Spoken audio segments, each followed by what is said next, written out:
আমি 17 বছর যাবৎ প্রবাস জীবনে আছি। তথাকথিত 111 সরকারের সময় যেই শারীরিক নির্যাতন আমার উপরে হয়েছিল, তারপরে চিকিৎসার জন্য আমি এই দেশে আসি।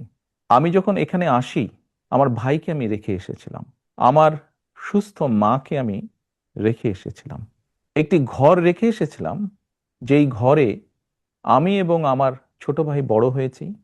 আমার বাবার স্মৃতি ছিল। যেই ঘরে আমাদের দুই ভাইয়ের সন্তানরা জন্মগ্রহণ করেছিল, যেই ঘরে আমার মায়ের বহু স্মৃতি ছিল, সেই স্মৃতিগুলোকে ভেঙে চুরে ধুলায় মিশিয়ে দেওয়া হয়েছে।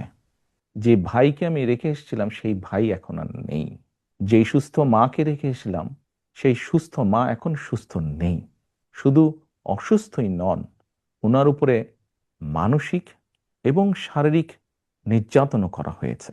আমার পরিবারের যেই কাহিনী আপনাদের সামনে তুলে ধরলাম, এটিকে আপনারা কাহিনী বলুন বা সংগ্রাম বলুন, যেটাই বলুন না কেন, এটি শুধু আমার কাহিনী না বা আমার পরিবারের কাহিনী না। এরকম কাহিনী বাংলাদেশের হাজার হাজার পরিবারের, বা যেই পরিবারের বাবা, যেই পরিবারের ভাই, যে পরিবারের স্বামী, তার ঘরবাড়ি ধ্বংস করে দেওয়া হয়েছে, হ্যান্ডকাফ পরা অবস্থায় হাসপাতালের বারান্দায় মারা গিয়েছে, তা না হলে হ্যান্ডকাফ পরা অবস্থায় জেলের ভিতরে মারা গিয়েছে, সহায় সম্পত্তি ধ্বংস করে দেওয়া হয়েছে।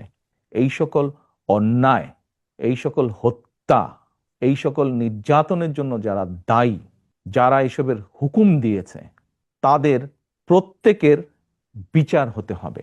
এটি প্রতিশোধের কোনো বিষয় নয়, এটি ন্যায়ের কথা, এটি আইনের কথা।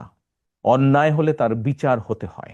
কার সম্পর্কে কি মনোভাব সেটি গুরুত্বপূর্ণ নয়।